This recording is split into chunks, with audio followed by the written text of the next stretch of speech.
اللہ کریم فرماتے ہیں لا یستوی اصحاب النار واصحاب الجنہ اصحاب الجنہ هم الفائزون۔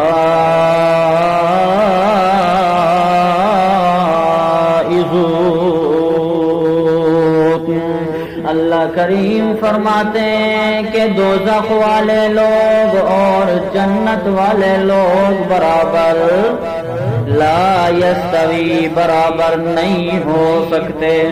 جب انسان دنیا کے اندر زندگی گزار کے اللہ کریم کے پاس پہنچے گا، حساب کتاب ہوگا، جس بندے نے دنیا کے اندر اچھائی والی زندگی گزاری ہوگی، نیکی والی زندگی گزاری ہوگی، قرآن، اسلام اور اللہ اور رسول اللہ سارے بولو صلی اللہ علیہ وسلم کے احکامات اور فرامین اور طریقے کے مطابق زندگی گزاری ہوگی تو اس کا مقدر جنت بنے گا، ہمیشہ ہمیشہ کے باغات ہوں گے۔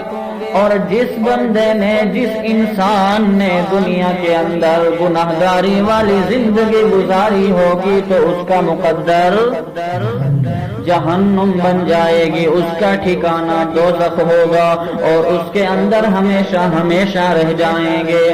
کافرین کا ٹھکانہ دوزخ، مشرکین کا ٹھکانہ دوزخ۔ اللہ کریم فرماتے ہیں لا یستوی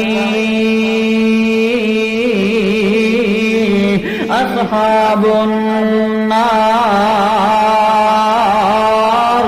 واصحاب الجنہ، جنت والے لوگ اور دوزخ والے لوگ برابر نہیں ہو سکتے۔ پھر آگے اللہ کریم نے خود ہی جواب ارشاد فرما دیا، فرمایا اصحاب الجنہ هم الفائزون،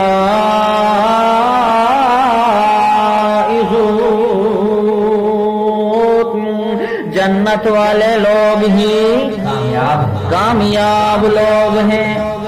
تو کیسے اعمال کرنے چاہیے؟ نیک اعمال۔ زندگی کیسی گزارنی چاہیے؟ نیکیوں والی زندگی، اچھائی والی زندگی گزارنی چاہیے۔ اللہ کریم فرماتے ہیں لو انزلنا هذا القرآن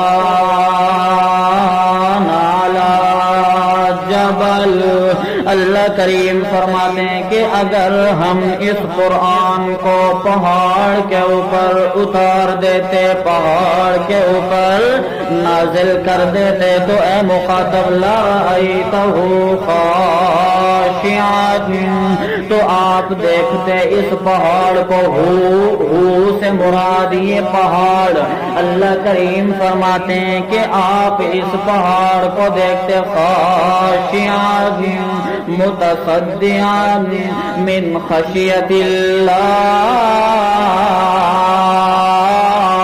تو آپ اس پہاڑ کو دیکھتے کہ وہ اللہ کے خوف، اللہ سے رعب اور دبدبے سے جھکا جا رہا ہے، دبا جا رہا ہے، متصدعا اور پھٹا جا رہا ہے۔ یعنی اگر اللہ کریم اتنی بڑے بڑے اور مضبوط پہاڑوں کو عقل نصیب فرما دیتا، عقل دے دیتا، پھر اس کے اوپر قرآن نازل فرما دیتا، اتار دیتا، تو پھر یہ پہاڑ اللہ کریم کے خوف سے اور رعب کی وجہ سے، ڈر کی وجہ سے پھٹ جاتے، جھک جاتے۔ یہ پہاڑ اتنے مضبوط اور بڑے بڑے پہاڑ بھی قرآن کا بوجھ برداشت نہیں کر سکتے، کیونکہ ان پہاڑوں نے بھی یہی کہنا تھا کہ جو قرآن کا حق ہے وہ ہم ادا نہیں کر سکتے، جو اللہ کی کتاب اور اللہ کے کلام کا جو حق ہے وہ ہم سے ادا ہو سکتا نہیں۔ اللہ کریم فرماتے ہیں جب اتنے بڑے بڑے اور مضبوط پہاڑوں کے اندر بھی قرآن کا بوجھ، قرآن کا وزن برداشت کرنے کی ہمت نہیں، لیکن وہی مضبوطی وہی مضبوطی اللہ کریم نے انسان کے دل کے اندر نصیب فرما دی۔ اللہ کریم فرماتے ہیں تلک الامثال نضربها للناس،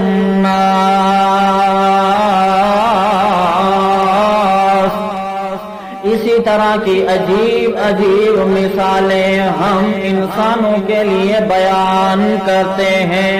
اتنی بڑے بڑے مضبوط اور بڑے بڑے قد آور پہاڑوں کی مثال اللہ کریم نے کن کے لیے بیان کی؟ عقل مند انسان کے لیے اللہ کریم نے بیان کی۔ فرمایا کہ قرآن کے اندر بہت ساری ایسی مثالیں ہیں کہ جن سے عبرت حاصل کی جا سکتی ہے، لیکن انسان عبرت حاصل کرتا نہیں۔ بہت ساری ایسی آیات ہیں جن کے اندر اللہ کریم نے وعید بیان کی۔ کیا وعید؟ یعنی وعید کا معنی ہوتا ہے دھمکی، ڈرانا۔ اللہ کریم نے دوزخ کے احوال سے، دوزخ سے ڈرایا ہے کہ تم اس طرح کے اعمال نہ کرنا ورنہ مقدر تمہارا جہنم بن جائے گا، لیکن انسان ہے کہ بالکل بھی پرواہ تک نہیں کرتا۔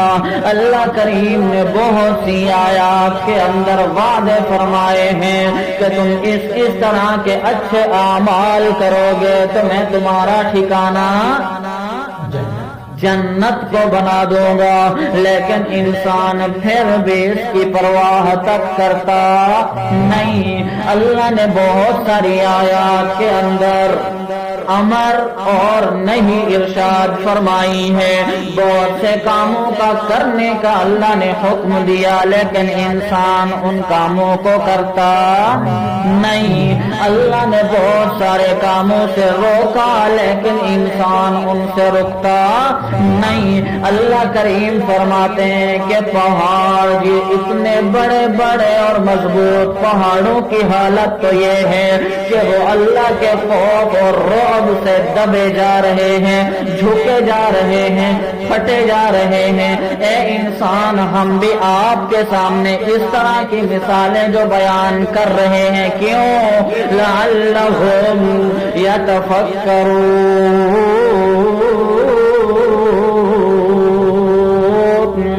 تاکہ غور و فکر کر، تاکہ تدبر کر، تاکہ سوچ و بچار کر کہ میرے اوپر اللہ کریم کے کیا کیا احسانات ہیں۔ اللہ کریم نے مجھے اشرف المخلوقات بنایا ہے، اللہ کریم نے مجھے محمد کریم، سارے بولو صلی اللہ علیہ وسلم کی امت کے اندر پیدا فرمایا ہے، اللہ کریم نے مجھے انسان بنایا ہے، اللہ کریم نے مجھے قرآن مقدس جیسی عظیم کتاب نصیب فرمائی ہے۔